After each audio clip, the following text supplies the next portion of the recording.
So, I am again here with a new lecture of National Malaria Prevention Program. In this program, we are going to discuss about malaria. Then we will discuss about the WHO data over the malaria disease. Then we will see what are the programs under the National Malaria Prevention Program. Yes, like control program, and we have some modified plan program for controlling the malaria. So, we will discuss one by one. So, start with a malaria disease. Malaria is a disease having symptoms of recurrent fever with chill and headache.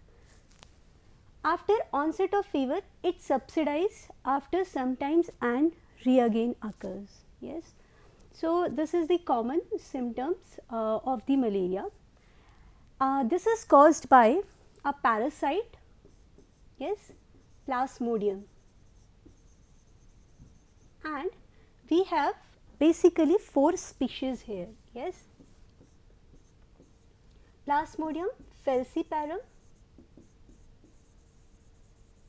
Plasmodium vivax, Plasmodium ovale and Plasmodium malariae.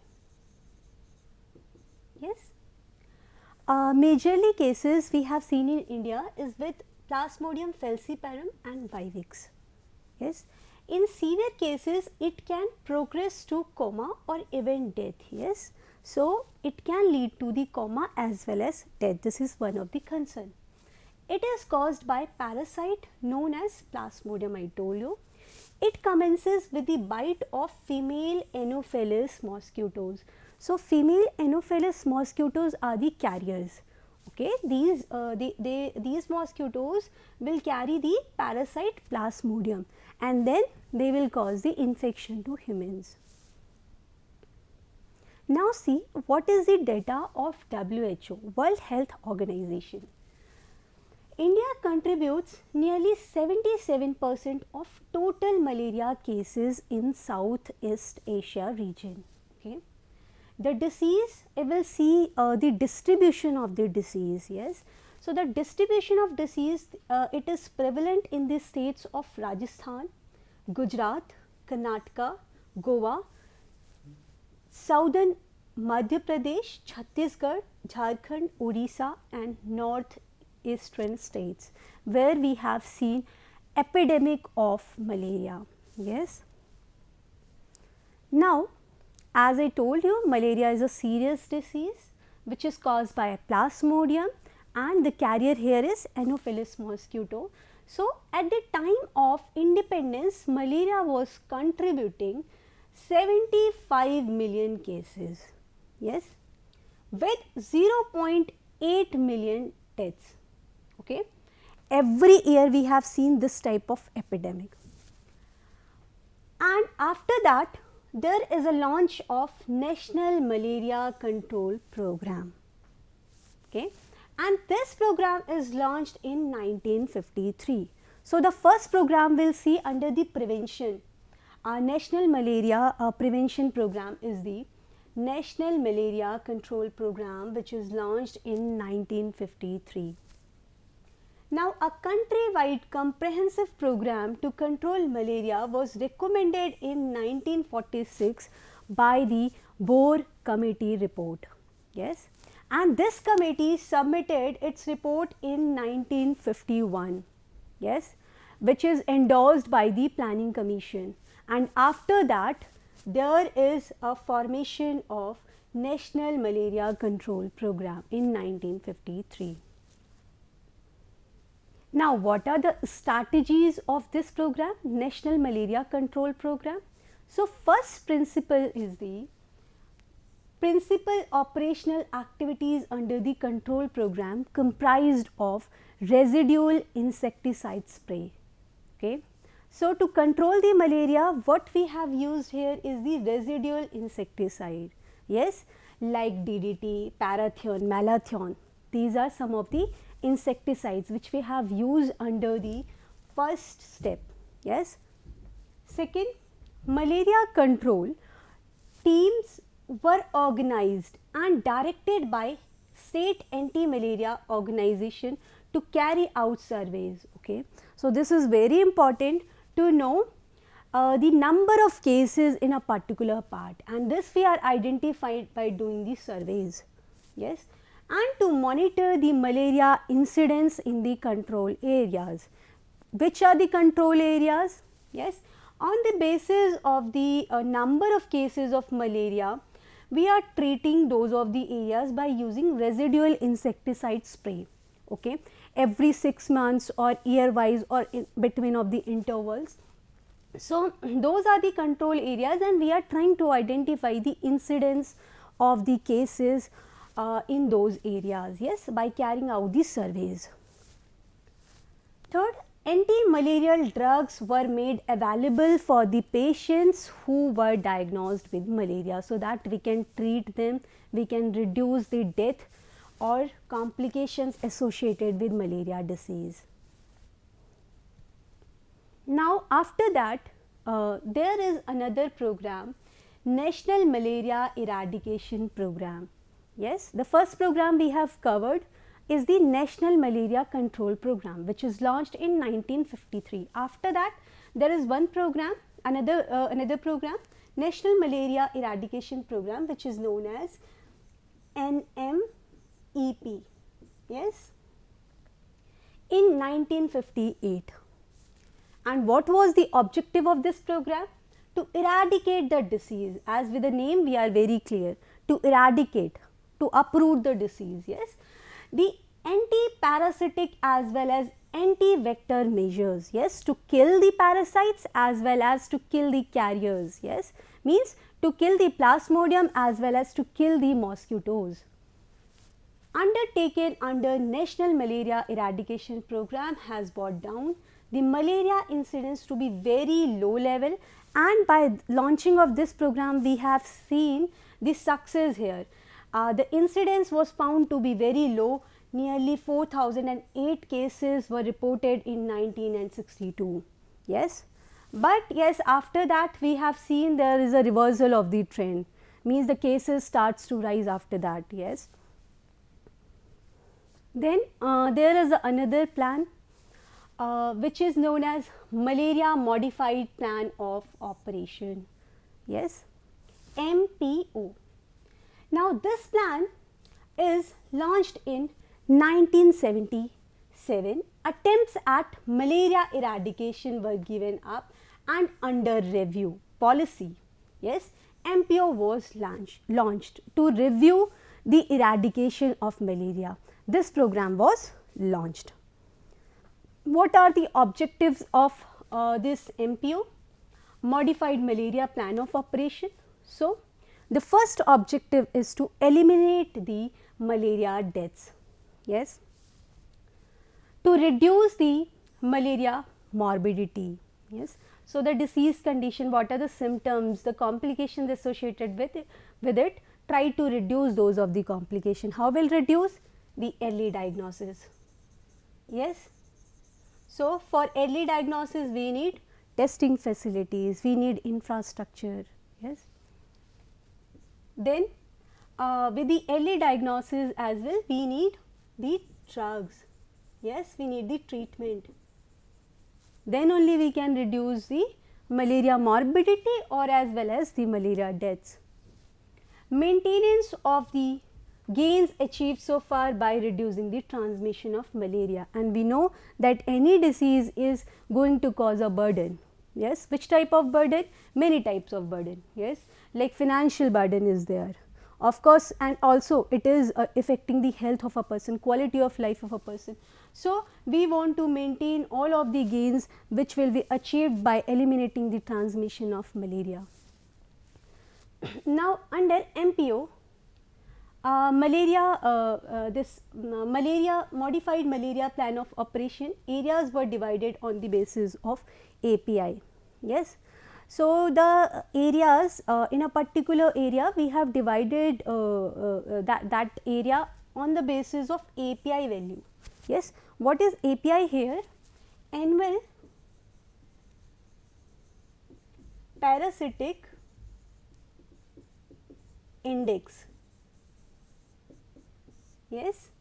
So, annual parasitic index means the number of malaria cases reported in a particular time when the 1000 of the people are under the surveillance. Yes. So, this is we are saying API value, annual parasitic index. Now, there are two classifications we did. First is those of the areas with annual parasitic index is more than 2, means more than 2 cases are reported per 1000 of the people who are under the surveillance. Okay. And second, the area with annual parasitic index which is less than 2, means the number of cases are less than 2 per 1000 of the people who are under surveillance. And who are these people who are under the surveillance? They are basically, means we are checking the slides, we are checking the blood smears of those of the peoples. Yes, and for all those 1000 peoples, we have taken means less than 2 peoples are reporting the malaria. Yes. So, this is how we have classified the areas. Yes, on the basis of number of cases reported in particular area.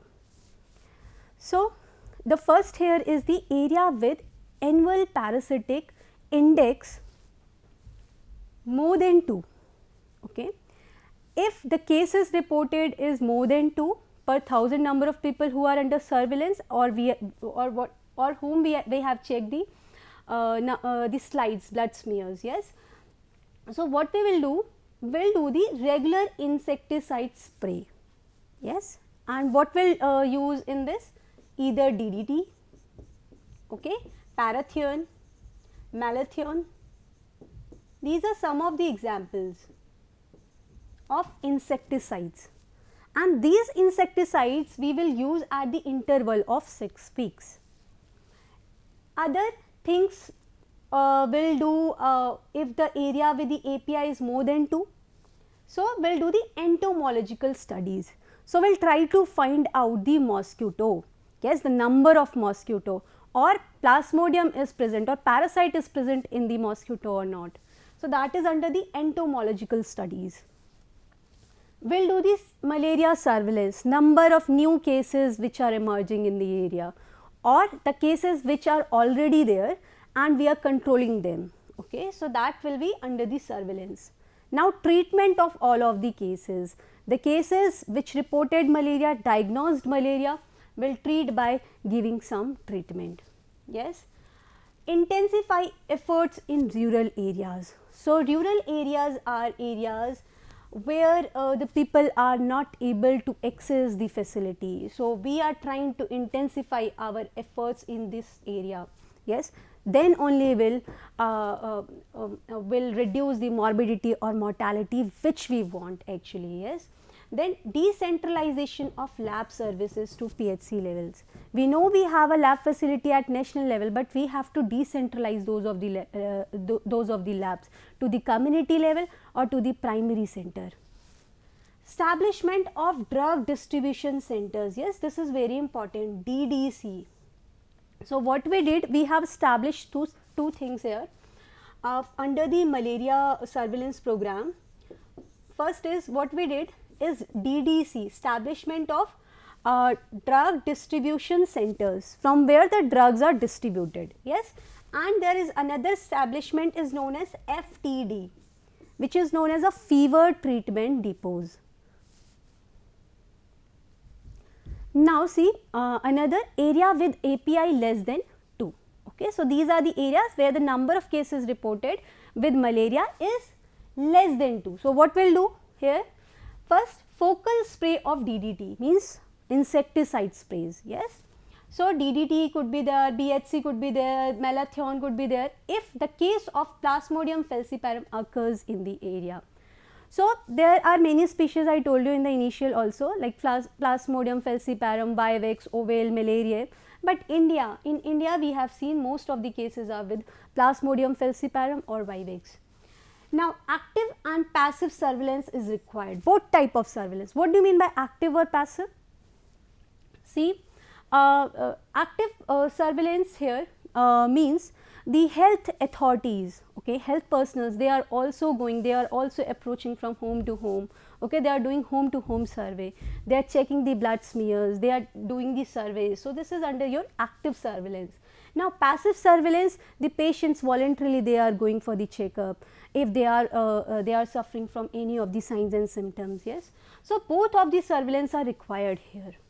Pre-assumptive treatment to all the suspected fever cases. If we have seen there is a suspicion of the malaria, so treat it at early stages so that it will not undergoes in coma or death. Yes, ensuring radical treatment of those found positive on blood smear.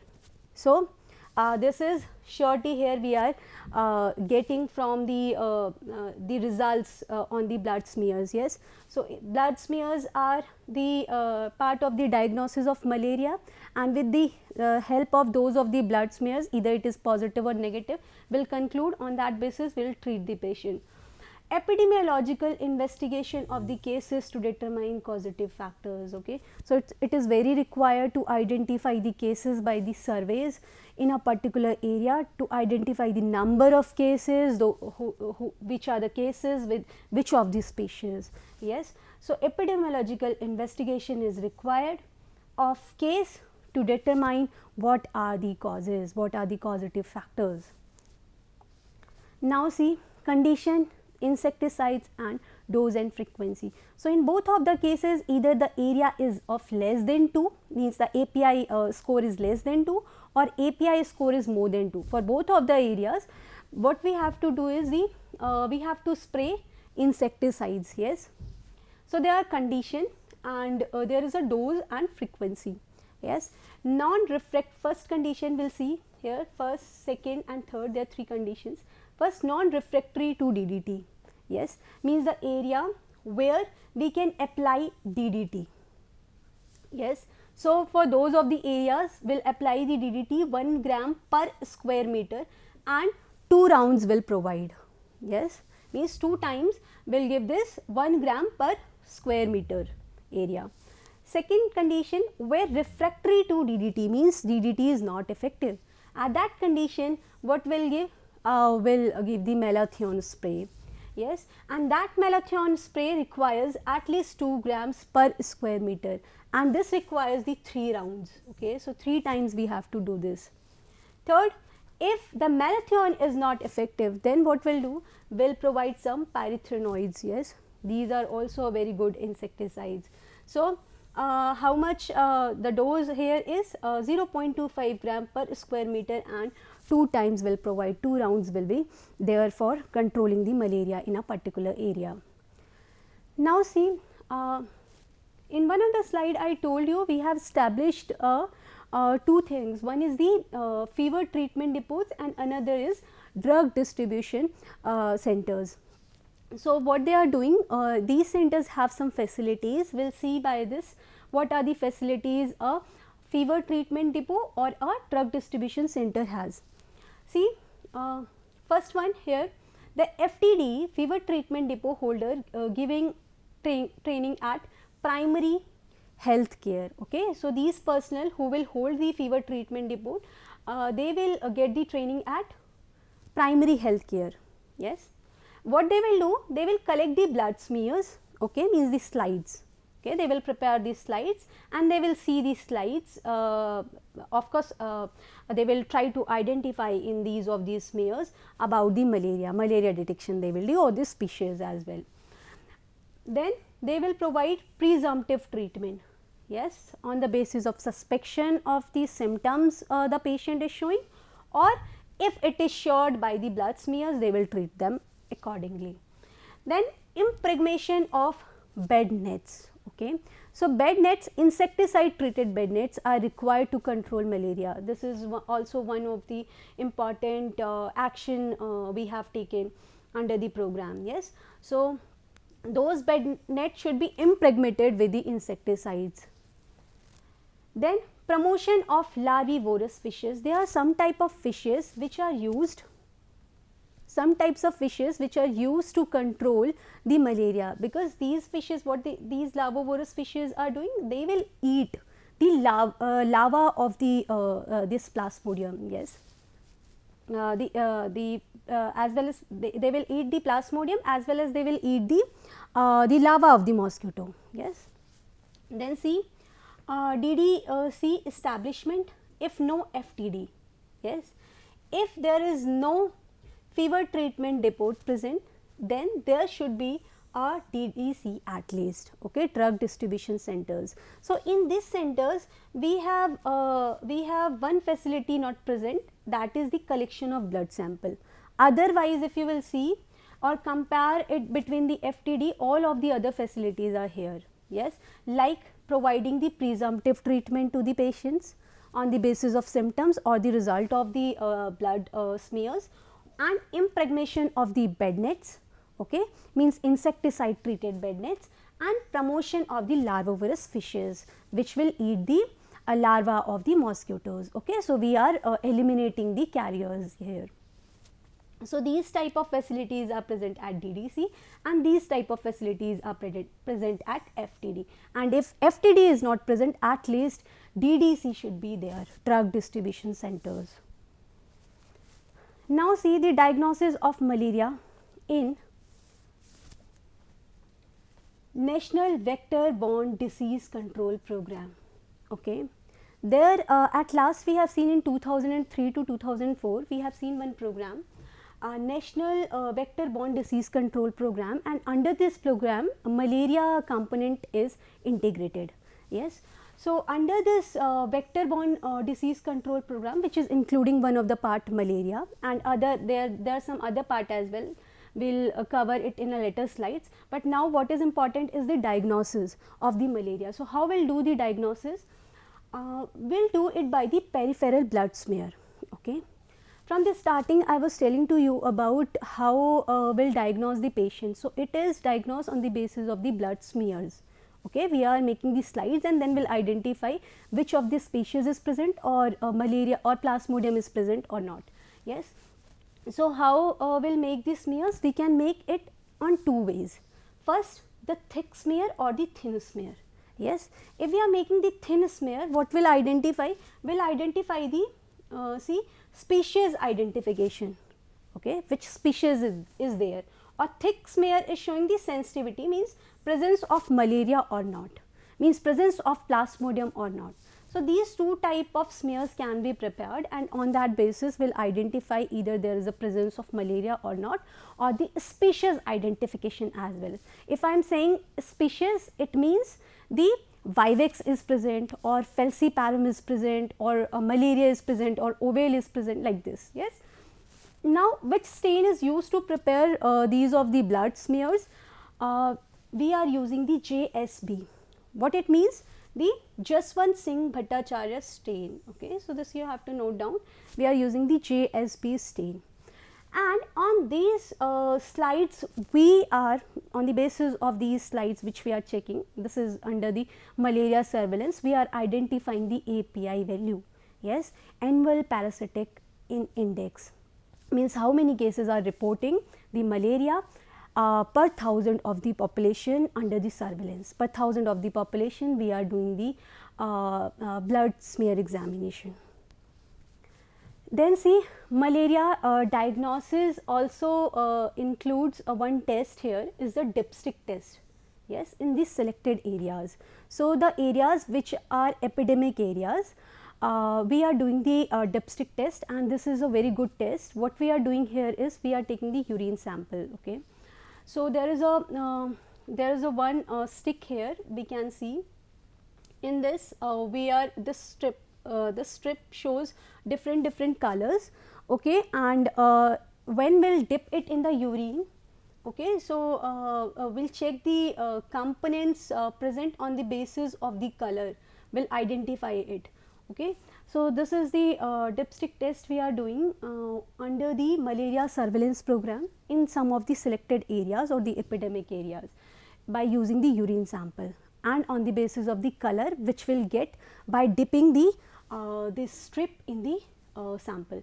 Then 1 microscope per 30,000 population is required at primary health care centers. This is also under the malaria program, malaria surveillance program, yes, in rural areas, whereas 1 microscope is at least required per 50,000 population in urban areas, as the urban area are more population area. Yes, so for that we have taken the value of 50,000 population at least.